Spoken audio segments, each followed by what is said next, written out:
Well, we come, as our chairman has said this afternoon, to the first of our main series or main studies on the prophecy of Zechariah.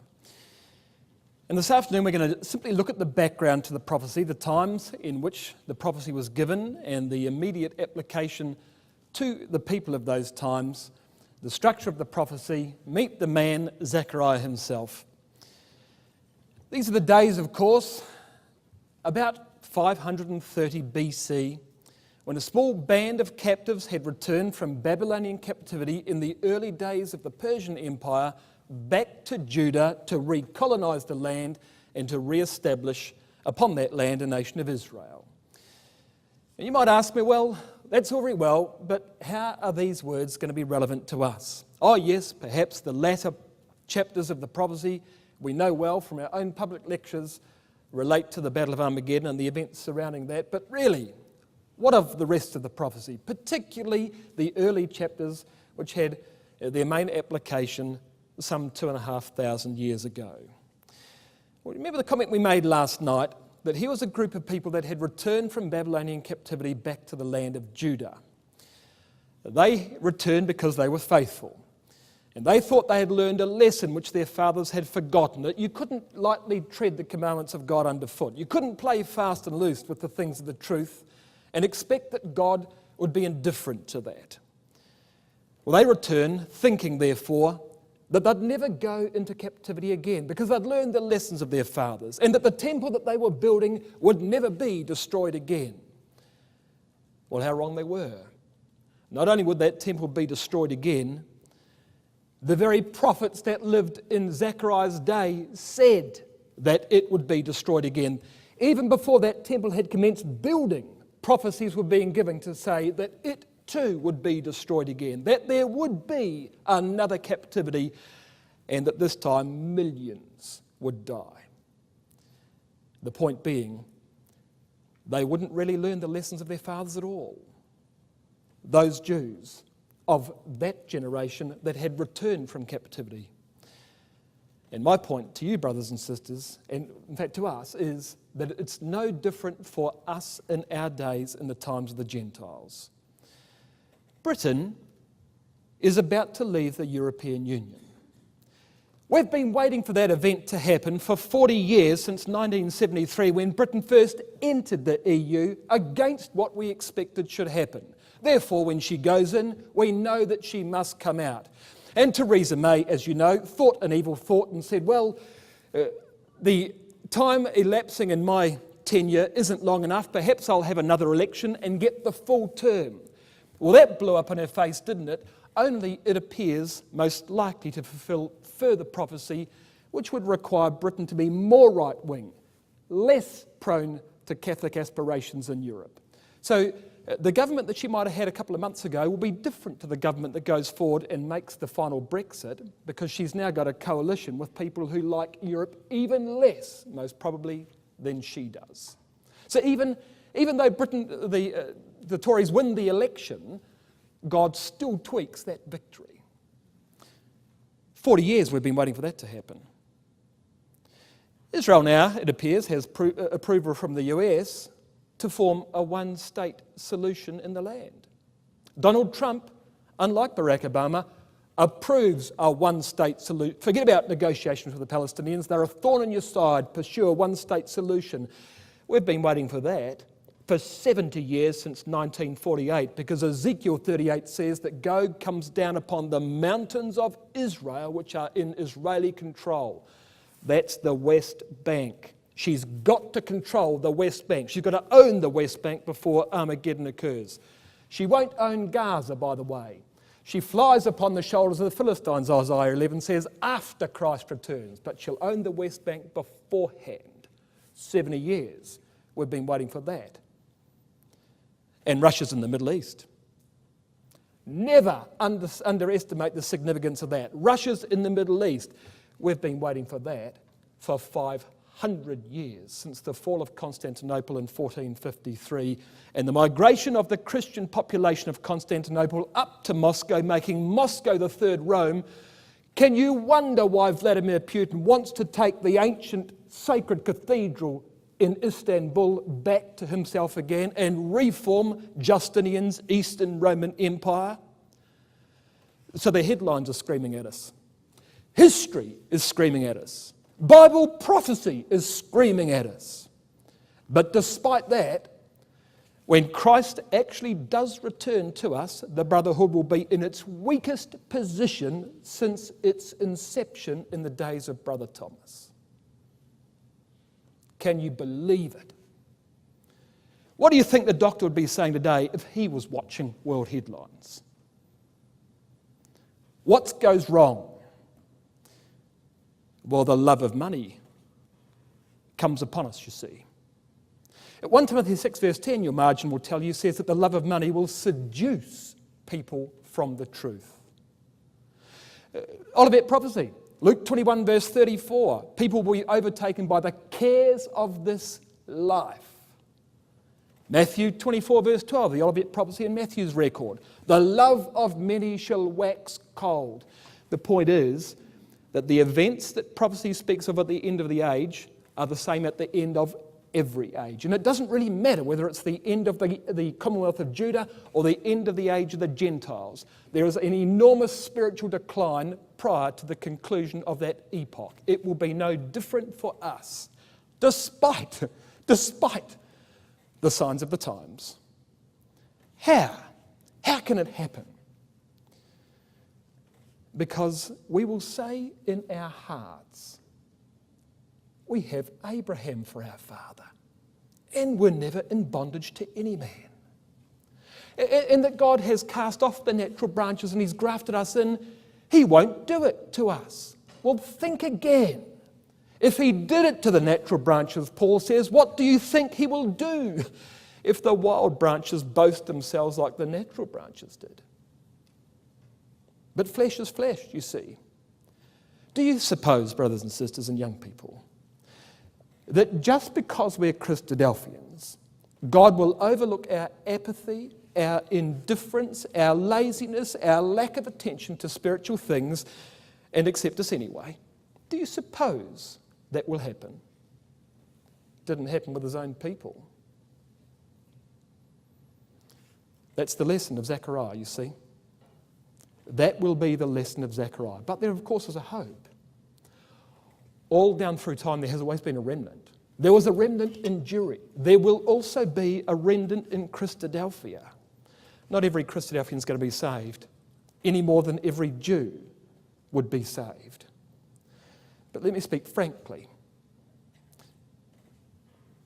Remnants are different to most of their contemporaries. If you plan to be in the remnant that is saved, then you're probably not going to want to follow the general downward drift of the rest of Christadelphia. If you believe me that there is a downward drift, if you believe me that Bible study is happening less and less in our community, if you plan to be in the remnant, you'll look for good reasons to make changes in your ecclesias. You want to see a biblical reason for this or that change. And if you're going to depart from the traditions of previous generations, you'll want to have a good reason why that departure is an improvement, why it improves the environment, why it's going to assist your young people to get baptized. You'd need to see good reasons for that, not just to acquiesce to perhaps what the majority wants. I'm saying think hard about these things, because the way I read my Bible, the end of our age is going to be no different to the end of any other age, and it will not be a pinnacle of spirituality in the world, in the brotherhood, when Christ returns. All right, I've said it, but I firmly believe that, and I don't think we can think about that too seriously. We might wonder, why we're given such a large record of the times of Zechariah in the biblical record. We've got a number of prophets and historical books all speaking about the times in which Zechariah lived, those times of and about the return from Babylonian captivity. I'm speaking, of course, of Ezra, Nehemiah, Esther, Haggai, Zechariah.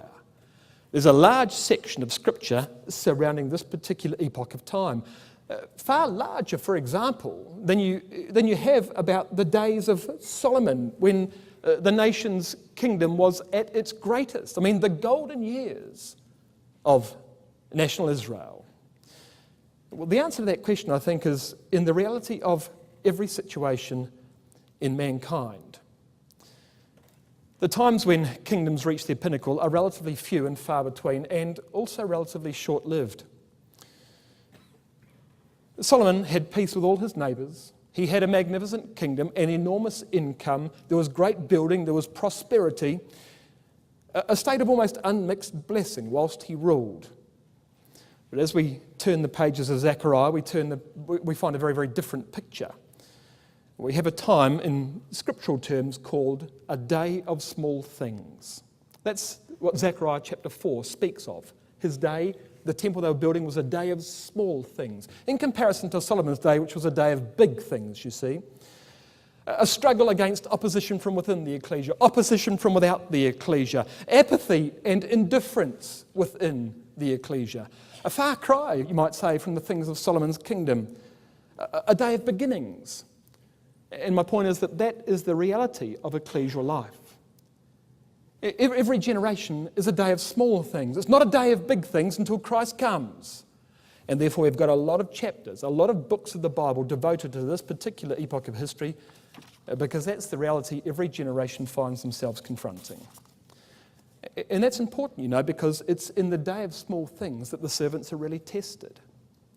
He that is faithful in little, Jesus said, will I make faithful in much.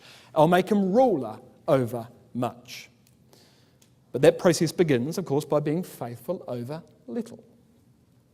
We're going to find as we look at Zechariah together that in exactly the same way as Zechariah and Haggai and those with them built the temple all those years ago, we also are building a temple. Not a temple of stones, but a temple of people.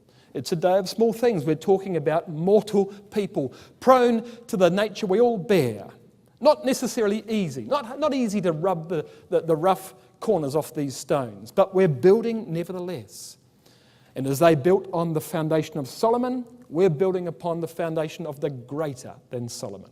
And as prophet and priest laboured together, putting stone upon stone, firstly building an altar, then building a foundation, and then finally erecting a temple, we also, says the Apostle Peter, are living stones built up into a spiritual house. You see, we're building our own temple in exactly the same way as they built a temple back in the days of Zechariah.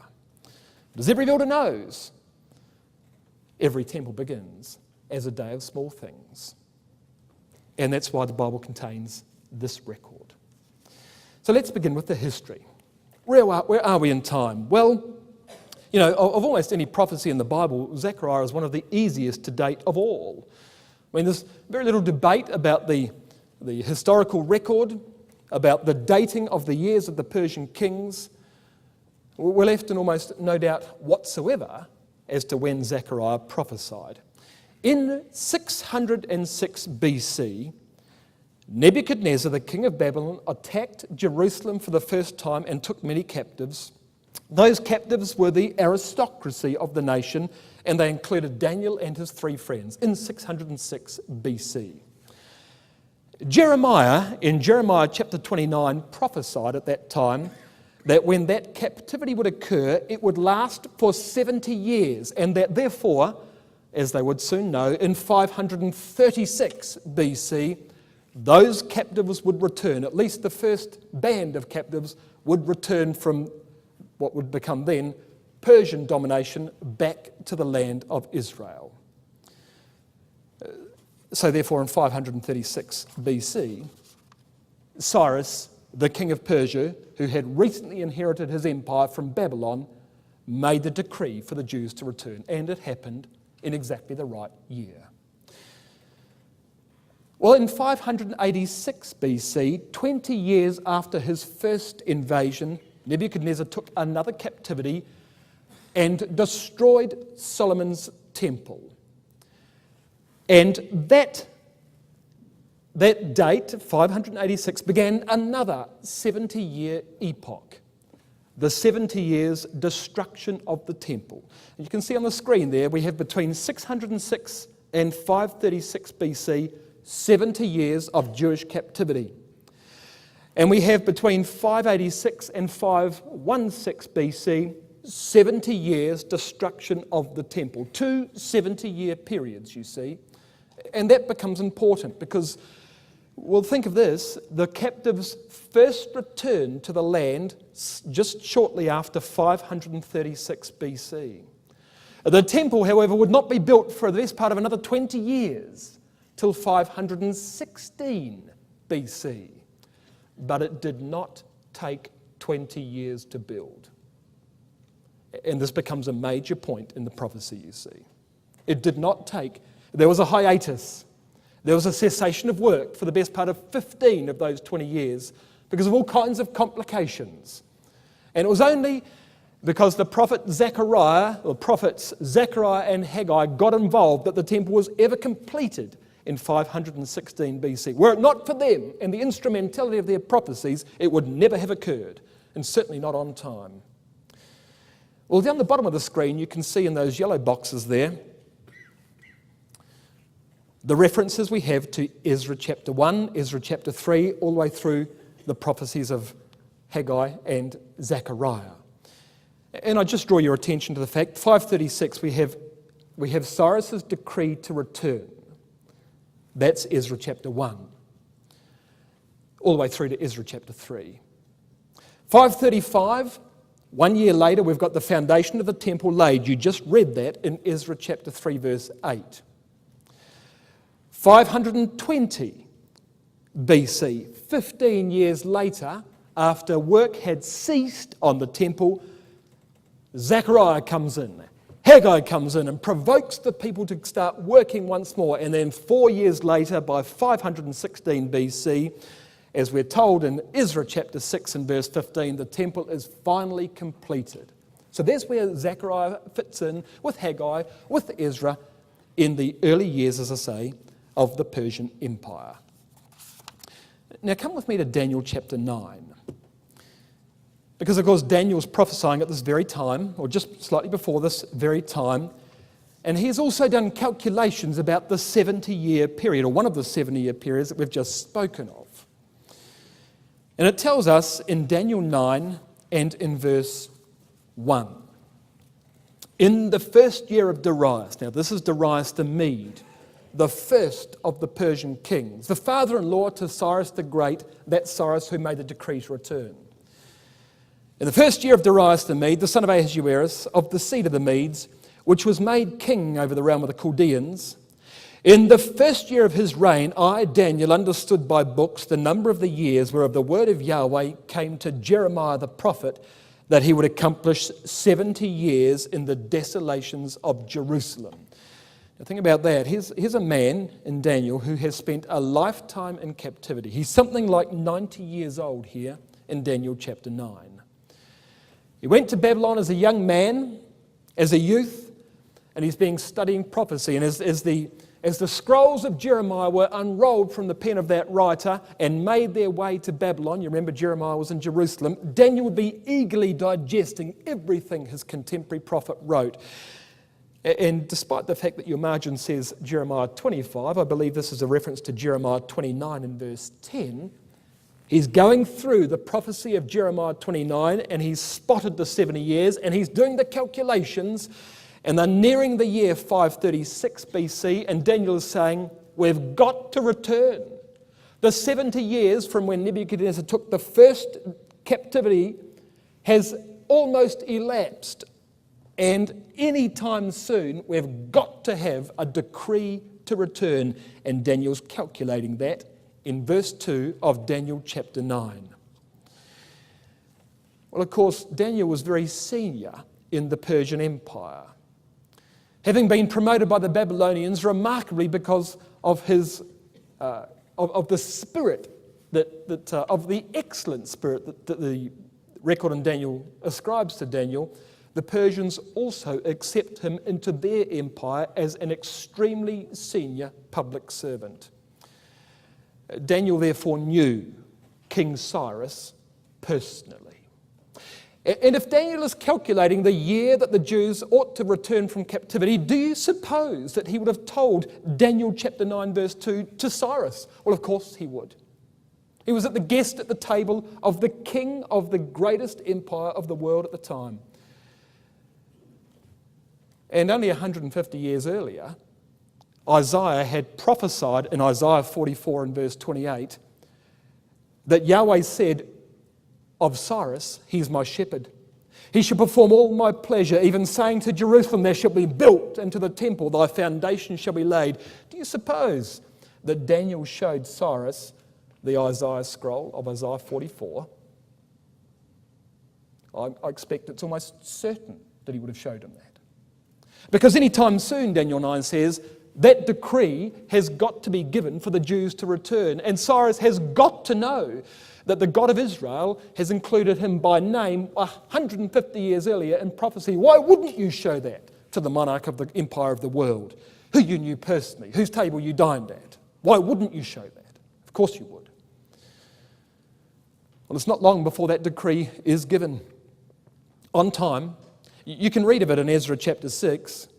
It tells us in Ezra chapter 6 that Cyrus said, "Let the house be builded, the place where they offered sacrifices. Let the foundations thereof be strongly laid, and the height thereof 60 cubits." Cyrus knows the dimensions of Solomon's temple. He starts to repeat them and says, "Here's money from the Persian treasury. Go and buy building materials and rebuild a temple and take back as many of my empire who would like to go." And the decree is made, and the Jews go back under Zerubbabel, in fact, in Ezra chapter 1 and 2. But as Daniel's studying these prophecies of Jeremiah in Daniel chapter 9, that's not all he finds out. You come across the page to Daniel 9 and verse 26. Daniel makes a great prayer in chapter 9 on behalf of his people, and he prays for God to work events such that the decree might be made to return. But in verse 26 of Daniel 9, this is what he's told. "And after 62 weeks shall Messiah be cut off, but not for himself, that is, not for anything he's done. And the people of the prince," the Roman army as it would turn out to be, "shall come and shall destroy that city, Jerusalem, and the sanctuary, the temple. And the end thereof shall be with a flood, and unto the end of the war desolations are determined." So the very day that Daniel distills the 70-year prophecy of Jeremiah that the Jews shall return, shows Cyrus the decree from Isaiah 44 that a temple should be rebuilt.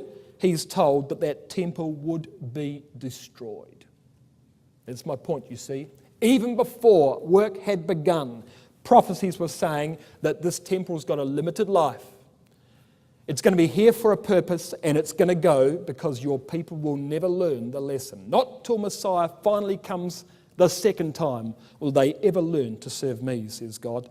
And therefore that temple you're going to go and build is only going to last, as it turned out, for about 500 years. Well, the exiles return. Come with me now to Ezra chapter 3. What, by the way, would be the point of building the temple then, do you suppose? If we're only going to build Ezra 3, if we're only going to build a temple to have it destroyed in 500 years, why build the temple at all? Why even make the decree? Why send the people back to build the thing?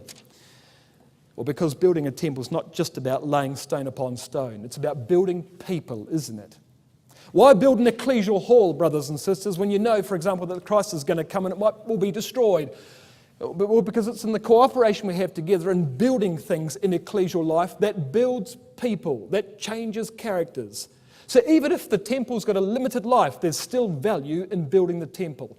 No matter what we do in ecclesial life, it's got a limited life. It might only even last for our generation. There's still value in building it because building builds people. It develops consciences. It elicits expectations. And it unites people together around the things of the truth and focuses their minds on the priorities of life. There's always value in building, even if you're only building small things, you see. Well, the exiles returned. Ezra chapter 3. I didn't even turn there myself. Ezra chapter 3.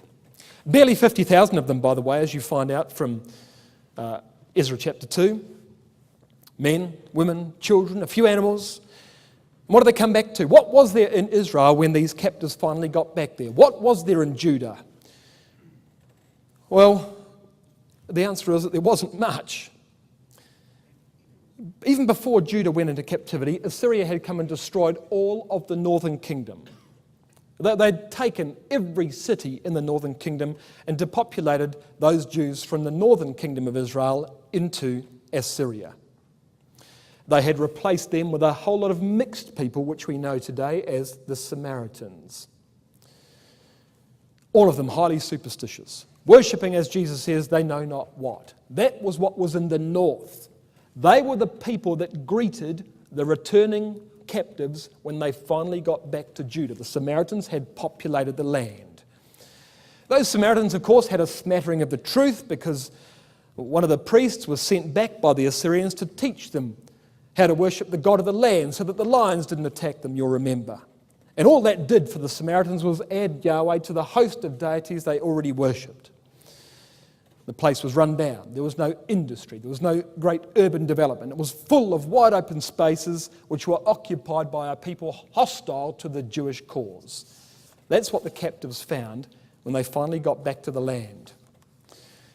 So what did Israel do? They get back 50,000 people, defenseless people, men, women, children. They finally migrate back to where Jerusalem had been, planning to rebuild things. What did they do? Well, what would you do? Well, the first thing I'd be wanting to talk about is a wall. A wall. Because we're going to need protection, aren't we? Oh, it's all right for you and for me and perhaps other brethren. What about our wives? And what about our children? What about our young children? I mean, look at the people around about it. They hate us already. And they resent the fact that we've come back into a land after 70 years, which they thought they'd inherited forever. I'd want to build a wall. Well, they don't build a wall, do they? They had very different priorities. Ezra chapter 3, verse 1. When the 7th month was come, and the children of Israel were in the cities, the people gathered themselves together as one man to Jerusalem. One man, so they're united. They're a faithful bunch that have come back. Then stood up Joshua the son of Jozadak and his brethren the priests, and Zerubbabel the son of Shealtiel and his brethren, and they builded the altar of God, of the God of Israel, to offer burnt offerings thereon, as it is written in the law of Moses, the man of God. The first thing they do is they build an altar. The second thing you're going to find they do is they build a foundation for the temple. The third thing they do is build the temple upon that foundation. Only in the days of Nehemiah do they finally build a wall. I mean, think about that for priorities and the truth. They had their priorities right, didn't they? They had it exactly right. God was at the centre and God would defend them. Now, it didn't altogether go well, but that nevertheless was the right approach to the recolonisation of the land. The truth at the centre and the truth first, not man-made defences. Do you know, think about this, in Nehemiah chapter 8, well, Nehemiah chapter 6 they finish the wall. In Nehemiah chapter 8 they get Ezra up to read the law, which he does on the platform of wood that it tells us, or the pulpit of wood in Nehemiah chapter 8. And what does Nehemiah tell the people to do? They've just read the law, they've finished the wall a couple of chapters earlier. He says, now go and celebrate the Feast of Tabernacles, which would require them to go out and live under little dwellings of sticks. Why? Well, because they've just built a wall, and the last thing Nehemiah wants is for them to take reliance in that wall for defence. So go out and celebrate the Feast of Tabernacles, he says, so that you know where your real defence comes from, because if God's not on your side, a wall won't help you. That's the point here, you see. The altar goes down first. So the first course of defence is to develop your relationship with God, and that's exactly what's happened here. And here the Jews are, no doubt, looking this way and that, watching people moving in the shadows, climbing from behind that bush, weapons being brandished all around them from this hostile people, but they nevertheless build the altar first. They thought about building a wall. They thought long and hard about building a wall. How do we know? Because in Zechariah chapter 3 you have a vision of a man with a measuring line who set out to measure the confines of the city of Jerusalem. Why was he measuring Jerusalem in Zechariah chapter 3? Well, we're not told. Well, we are by implication. Zechariah is told to go and stop that man. Why? Because God says, because I'll be a wall of fire round about Jerusalem. You know exactly, therefore, why they were measuring Jerusalem. So yes, there were a group of people building that altar. There was another group working out how much stone would be required to build that wall and how big it should be. And they were told to stop doing it, which, to their credit, they did. And you can read of that by implication in Zechariah chapter 3. Well, verse 8 of Ezra chapter 3, the second year. They've got the altar down toward the end of the first year, and it says, "And in the second year of their coming unto the house of God at Jerusalem, in the second month, began Zerubbabel the son of Shealtiel, and Joshua the son of Jozadak, and the remnant of their brethren, the priests and the Levites, and all they that were come out of the captivity unto Jerusalem. They appointed the Levites from 20 years old and upward to set forward the work of the house of Yahweh. Now they begin to build the temple." What that means is that they're going to first lay, if you like, a big slab of concrete. They're going to lay a foundation upon which they can build that temple. So down goes the foundation, you see, of, let's call it, Zerubbabel's temple. And now for the first time since the work began, for the first time since those colonists return, they can see the end in sight. And all of a sudden it dawns upon them that they really are re-establishing a nation. I mean, this is almost like the foundation of the ecclesial hall. And this has got an enormous power, you see, to unite these people around that altar which they built at the end of the previous year. And so they open up their Bibles once this work begins. They open up their Bibles and say, well, what should we do to celebrate the progress of the work begun? And it tells us in verse 10 that when the builders laid the foundation of the temple of Yahweh, they set the priests in their apparel with trumpets, and the Levites, the sons of Asaph, with cymbals to praise Yahweh after the ordinance of David, the king of Israel. This, you see, was the reality of their dreams. Now look, all they've done is they've laid a foundation. They haven't yet built the temple. But as far as they're concerned, it's as good as done. The foundation's there. They can see the dimensions of this thing. All they've got to do is put up walls and a roof. And therefore, at this particular juncture in the building project, they cease, they sweep the whole thing clean, and they're about to have a celebration as if the temple's already finished. They're about to have a celebration of this work that has already begun. And it tells you here that they praised Yahweh at the end of verse 10 after the ordinance of David, the king of Israel. You know, there was more to this than just the ordinance of David, the king of Israel. In Solomon's day, you see, it tells us in 1 Chronicles 23, verses 3 and 4, that the Levites were numbered from the age of 30 years and upward, of which 24,000 were to set forward the work of the house of Yahweh. And you see that precise phrase, I'm quoting you 2 Chronicles 23, verse 4.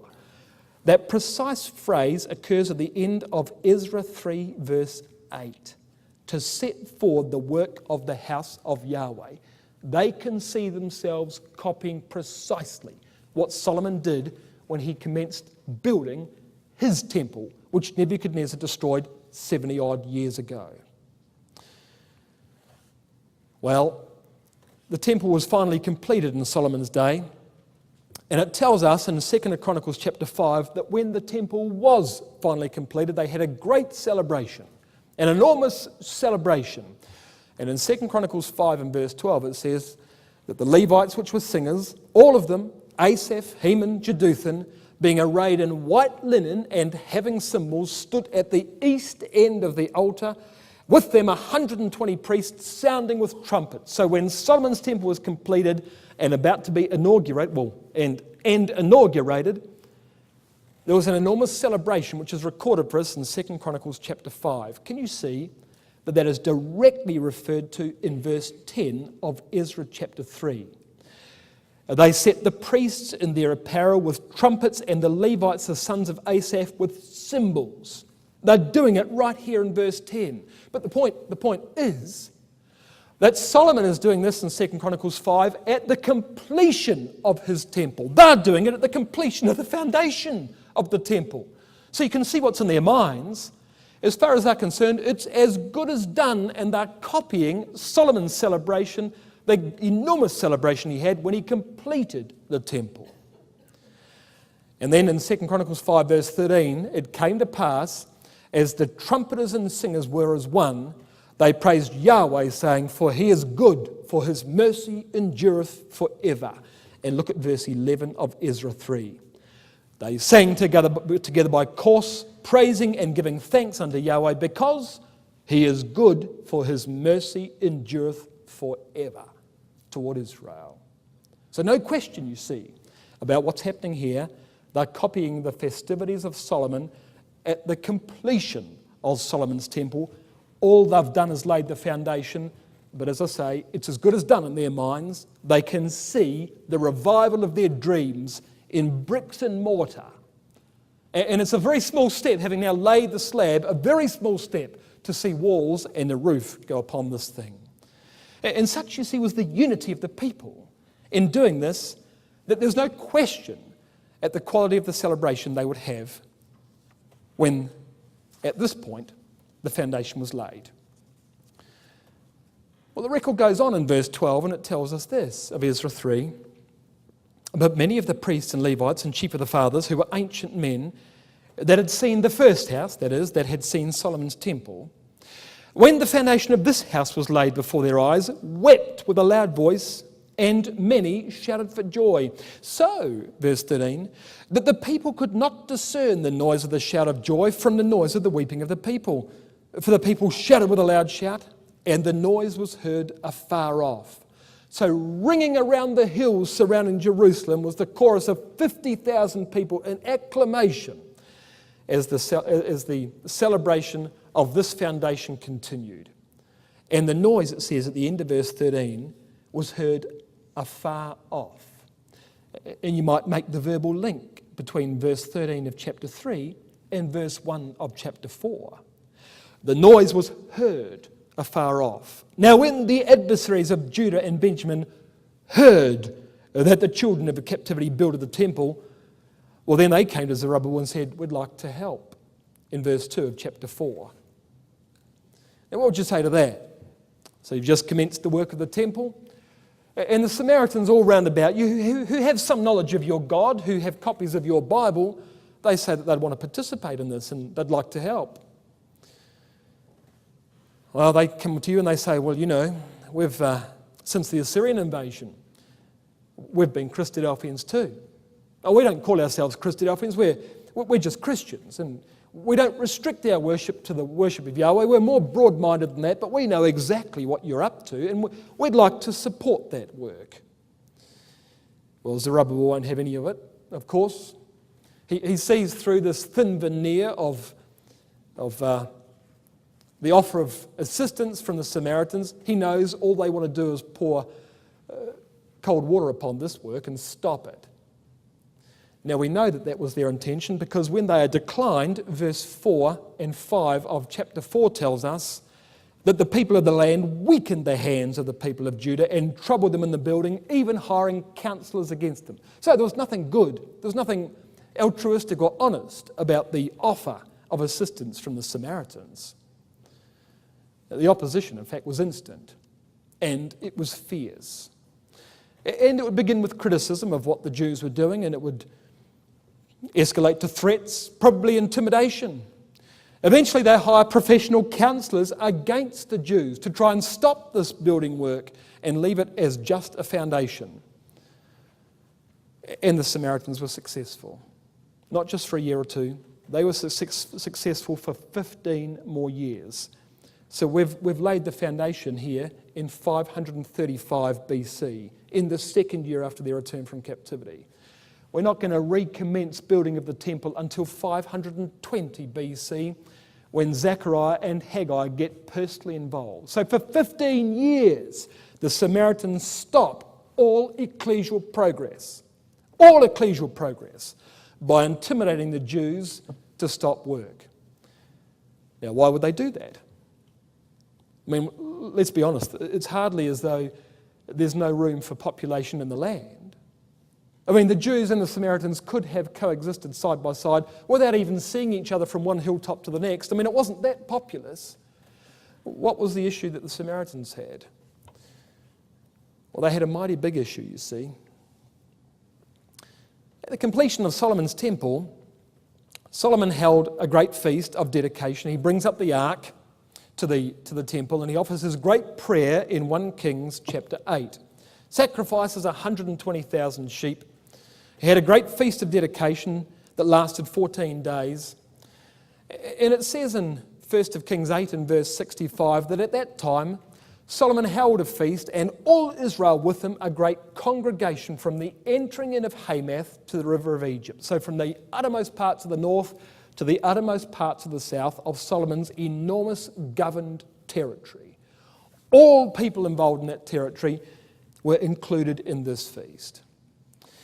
In the next chapter, in 1 Kings 9, it tells us that some of Solomon's governmental policies were given. One of them was this, 1 Kings 9 verse 20.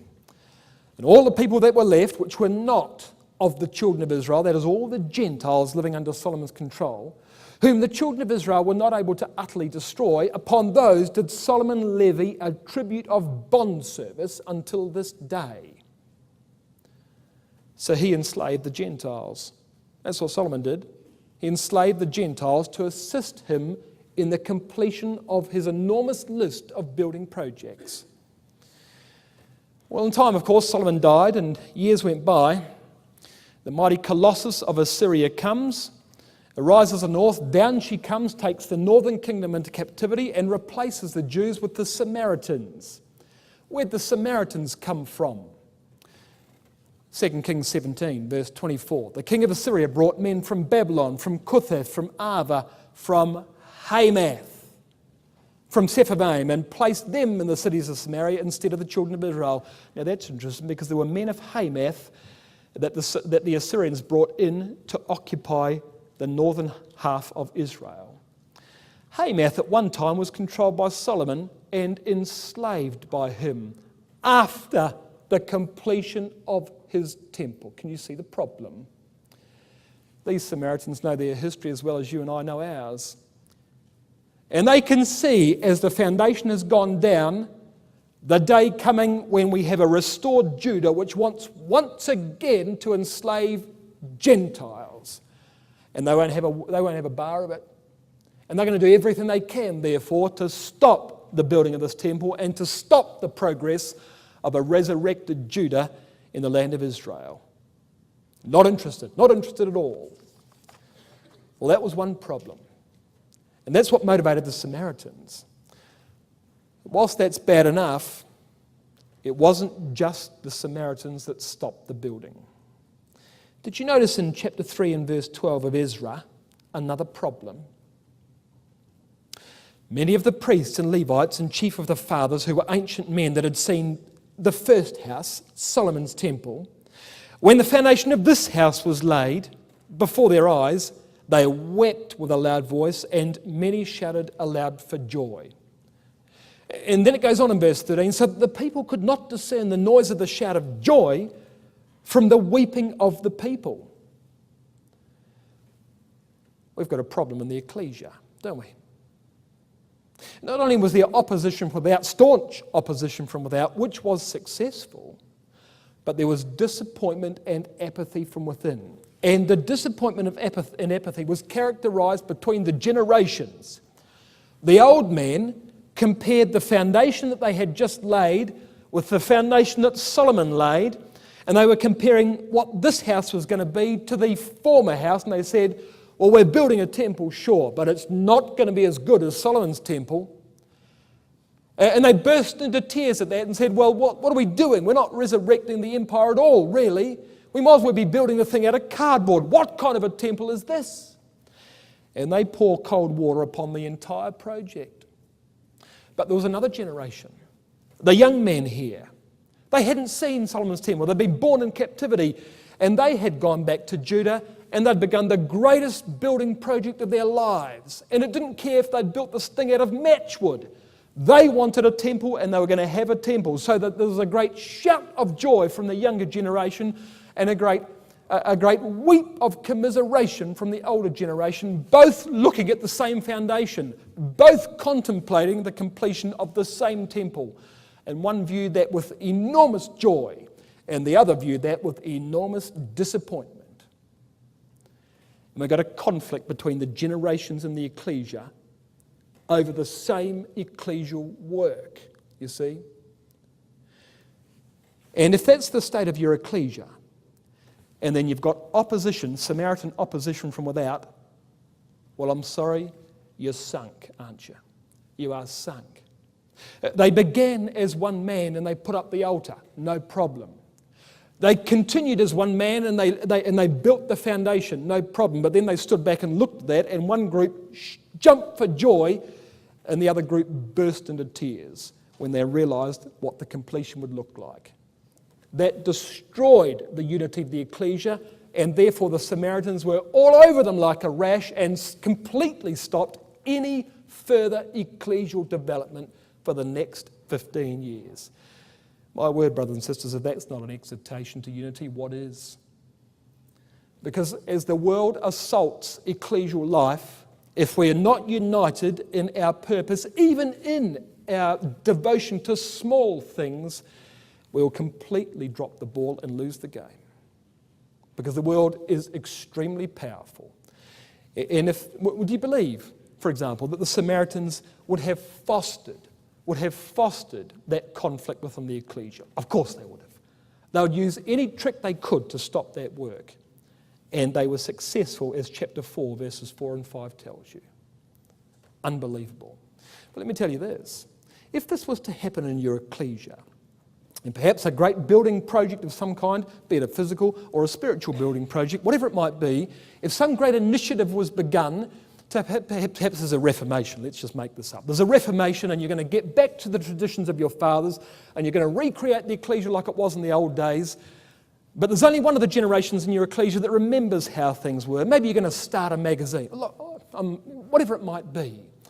And one generation says, well, it's not as good as it used to be. And the younger generation says, this is the greatest thing we've ever seen in our lives and the truth. And the ecclesia is not united about that. And the world outside is pushing harder and harder into the ecclesia. What's going to happen? Well, it's going to all fall over. All right, and when it falls over, what will your ecclesial members do? Will they just, sit on their chairs and just watch the world go by? No, that's not real life. What will they do? I'll show you what they did. For 15 years. Come with me to Haggai chapter 1. Nothing stands still, including people. And all of a sudden we've said, all right, well, we've begun a preaching effort. We didn't get anybody to the first lecture. It was a great lecture, but nobody came. This is hopeless. The former generation says, well, it was never like this in the old days. The younger generation says, we've begun a great preaching work into a new area of our city. The ecclesia is disunited. The whole work sort of runs out of puff. So we stop preaching. What does the ecclesia then do? Do they do nothing? No, they do not do nothing. This is what the ecclesia did in Zechariah's day. Haggai, who's a contemporary of Zechariah, as I'll show you shortly, Haggai chapter 1 verse 4. Is it a time for you, O ye that dwell in your sealed houses? The word sealed means panelled. Your sealed houses, and this house lie waste. Now therefore, thus saith Yahweh of armies, consider your ways, says Haggai. Now what was happening? Well, of course, they had an enormous amount of building materials that were being laid up in store for building this new temple. They decided not to build the temple. Bit of a shame, therefore, to let those building materials just go to waste, isn't it? A bit of a shame to let that wood go rotten. Actually, I had a leak in the bathroom last week. I've got to replace the wall. Well, it's all for the truth. I mean, I could panel the wall of the bathroom and then I could have more people over for meals. I mean, pick a reason. So we pilfer the building materials. The building materials, by the way, that Cyrus paid for, we start pilfering those so that we can panel our own houses. So there's what happens. If you're not working in the ecclesia, you're working in your personal life. You're going to work. You're going to do something. And this is what they did, you see. They started building their own houses with the materials that were purchased for the building of the ecclesial hall, of the temple, if you like. They started to use the materials of the truth for their own purposes. Verse 2. Thus speaketh Yahweh of armies, saying, this people say, the time has not come, the time that Yahweh's house should be built. And now they're quoting Bible prophecy to say that we don't actually want the temple to be completed until 516 BC.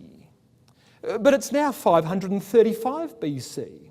Well, we should stop building, we should stop preaching, we should stop doing this ecclesial work, and we should have a bit of a rest and then only commence nearer the time when the second 70-year prophecy is about to be fulfilled.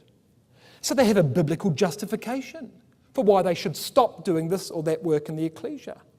And this justification assists them to use the ecclesial materials in their own lives.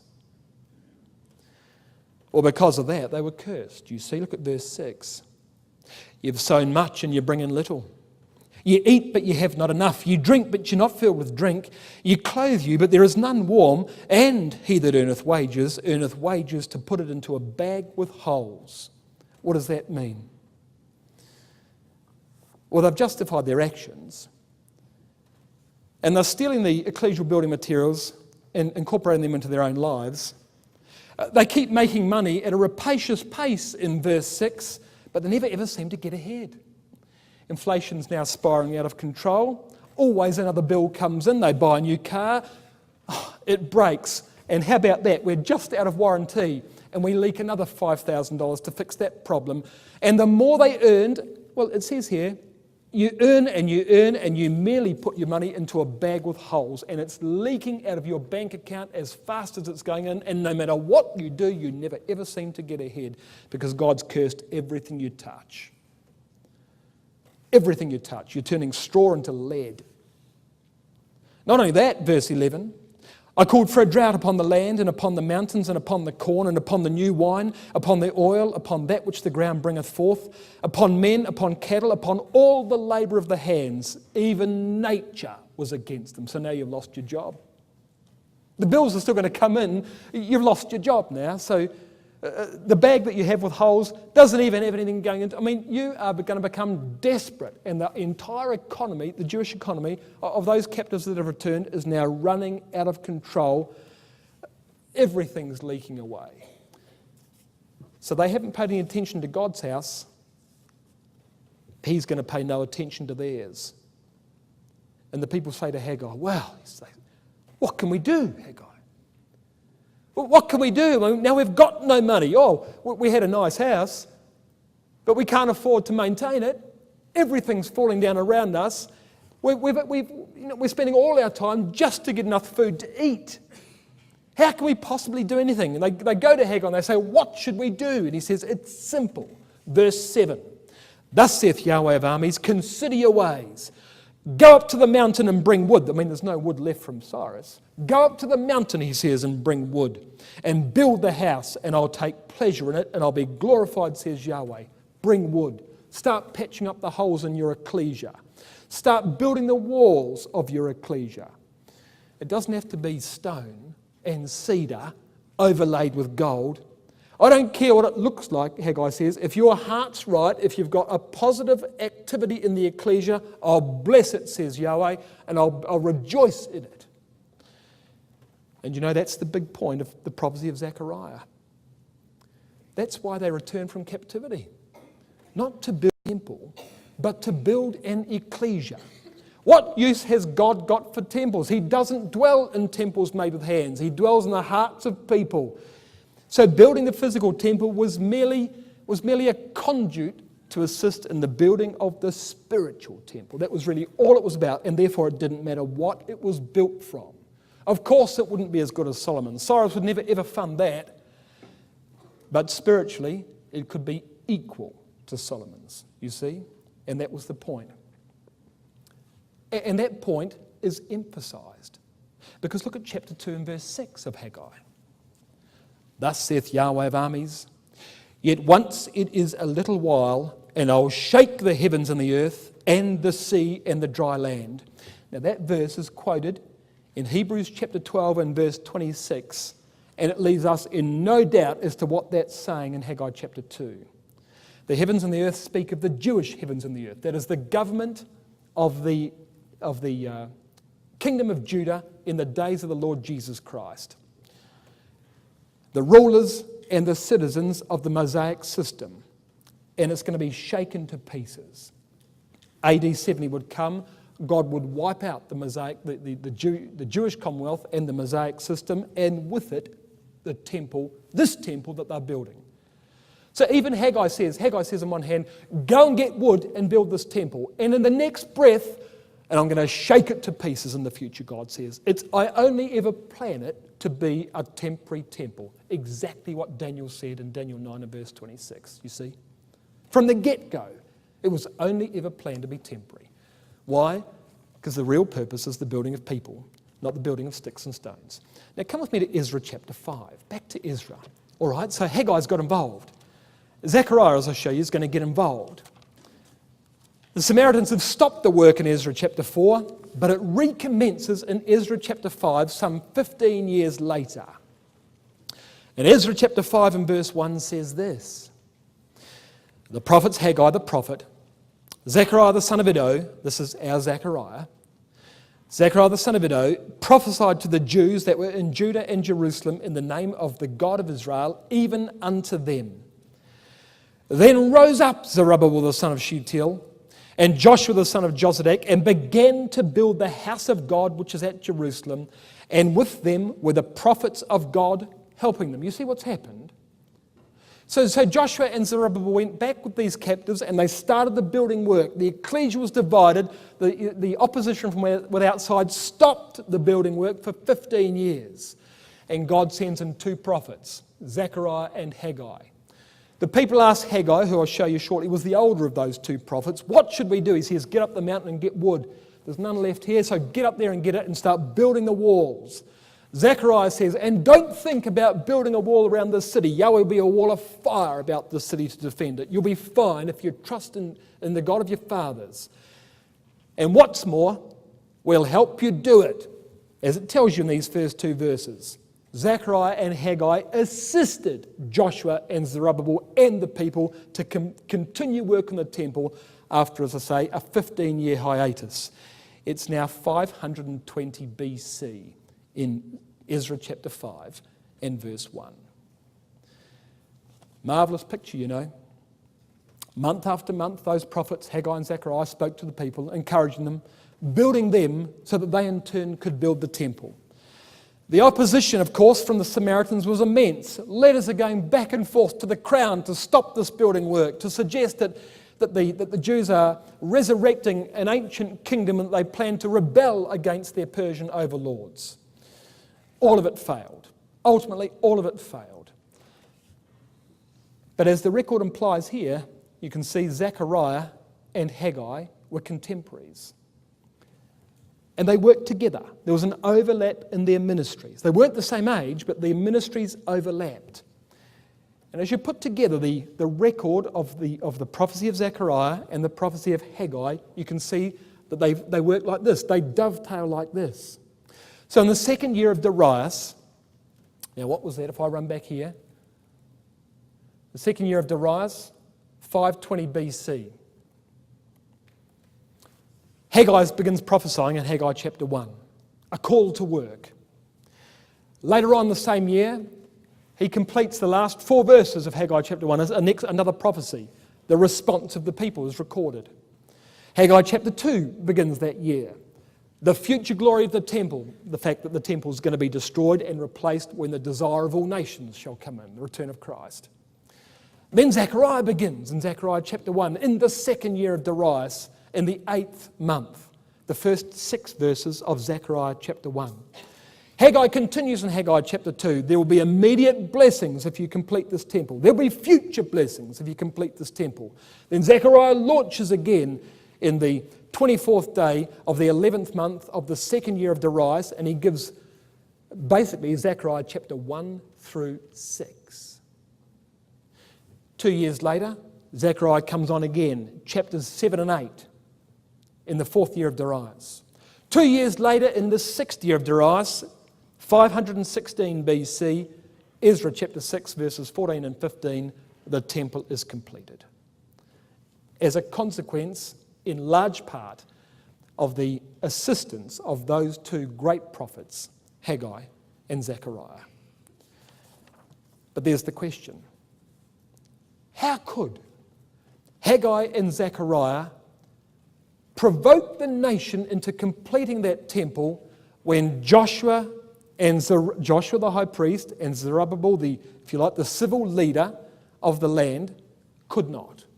What could Zechariah and Haggai do that those other two great men could not do? Well, this is what they could do.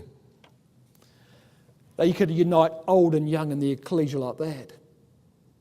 Haggai, you see, he says in Haggai chapter 2 verse 3, which of you saw this temple in its former glory, and how do you see it now? Now, the only way you could ever say that with any credibility to an ecclesia is if you'd seen that yourself. And so it appears that Haggai had seen Solomon's temple. He was a much older man. Consider your ways, therefore, he says. Think hard about what you're doing.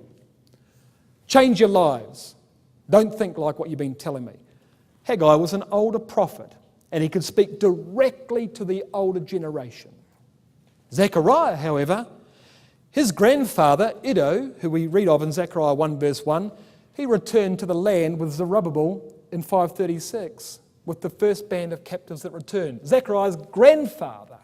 So Zechariah was born in the land. Haggai was born in captivity. Well, he was born in the land too, before the captivity. Haggai might have been 80 years old. Zechariah probably 30 years old. There's two generations between these, you see, and you've got an old prophet and a young prophet because you've got one generation in the ecclesia against another generation in the ecclesia. And God sends in two prophets to specifically address the problem that had allowed the Samaritans to win the day. Well, they address it all right, and the temple is completed in Ezra chapter 6. Remarkable, isn't it? Absolutely remarkable. Well, come with me now to Zechariah chapter 1. I'm just going to open up a couple of verses of this chapter and then we finish. Zechariah chapter 1. What about Zechariah's prophecy? We looked at Haggai. Let me just show you one or 2 points from Zechariah before we close. Here's what the prophecy of Zechariah looks like by way of overview. There are 14 chapters, and the prophecy essentially splits into two halves. The first half, from chapter 1 to 8, the dated prophecies of Zechariah, that is, those prophecies which have dates, the year that they were given, recorded amongst them. In the second half, from chapter 9 to 14, the undated prophecies of Zechariah. And in a very general sense, the dated prophecies, the first 8 chapters, relate to the immediate future of the Jews in the land. Yes, there are dual applications to the visions of Zechariah that relate to the future, but there were immediate applications to those visions which related to the day as well. Then chapters 9, 10 and 11, prophecies of the near future. Alexander the Great, for example. The scattering of the flock in AD 70, near future, in the next, say, 500 years. And in chapter 10, the consequences of that. And then, of course, chapters 12 through 14, prophecies relating to the distant future. Armageddon, from the Jewish, from the Gentile point of view. Now that's a rough analysis, but it's useful just to see the difference between the prophecies and those that were dated and those that weren't. Now look at verse 1 of Zechariah chapter 1. In the 8th month, in the 2nd year of Darius, came the word of Yahweh to Zechariah, the son of Berechiah, the son of Iddo, the prophet. It's interesting, you know. Zechariah is the son of Berechiah, the son of Iddo. Haggai told the people that if they put their hearts into the building of the house of God, that God would bless them. Zechariah tells us exactly the same thing in the very first verse of his prophecy. How? How does Zechariah say that? Because this is a chronological verse. Well, this is how he says it. Zechariah means Yah hath remembered. Zechariah, Yah. Yah hath remembered. Berechiah, Yah hath blessed. Iddo, at the appointed time. And you can run those together, you see, and they make a logical sentence. That Yahweh has remembered and Yahweh has blessed at the appointed time. What do you suppose the appointed time was? Answer, 516 BC. The completion of the 70 years destruction of the temple. That was why this prophet came on the scene, to ensure with Haggai that temple was completed on time at the completion of the second 70-year period. This was the blessing that would come at the appointed time. You'll appreciate if they hadn't come on the scene. I mean, it did take 4 years to finish the thing once they began to get involved. If they had never got involved, it would never have been completed on time, probably never been completed at all. There was the blessing, you see. A blessing from Haggai, and you can see in those names, a blessing from Zechariah. This is how Zechariah introduces himself. And the great lesson from Zechariah's prophecy, verse 2. Yahweh hath been sore displeased with your fathers. Therefore say thou unto them, Thus saith Yahweh of armies, Turn unto me, saith Yahweh of armies, and I will turn unto you, saith Yahweh of armies. There was Zechariah's message to his people. You return back to God, and God will return to you. You continue building your own houses and living your merry, sweet lives the way you have, and God will do anything but turn to you. He'll curse everything you touch. But you return to Him, and He'll return to you. And, verse 6, he says, But my words and my statutes, which are commanded my servants the prophets, they did not take hold of your fathers. And they returned and said, Like as Yahweh of armies thought to do to us according to our ways and according to our doings, so hath He dealt with us. Now this phrase here, in the middle of the verse, that they not take hold of your fathers, the margin has overtake. And the point of the verse is that God's prophecies overtook their fathers because their fathers didn't heed the word of God. Zechariah is simply saying, learn the lesson of a former generation. Don't repeat the folly of your fathers. Return to me and I will return to you, says God, and bless you. Brothers, sisters, young people, we're living at the end of the age. Not the end of an age, we're living at the end of the age, in the very shadow of the return of the Lord Jesus Christ. As I said at the outset, it's history screaming it, prophecy screaming it, the headlines of the news media are screaming it. Very soon the Master's going to come, He's going to replace the temporal with the eternal. Until then, we're living, as Zechariah speaks it, we're living in a day of small things. Our building work, frankly, is puny compared with the building work that we conducted, be it physically or spiritually, in the age to come. As we continue our series on the prophecy of Zechariah, therefore, let's rally to the cry of the prophet. Let's learn the lesson of former generations of Jews. Build the house of God, that when the Master does come, He might say to us, Well done, good and faithful servant.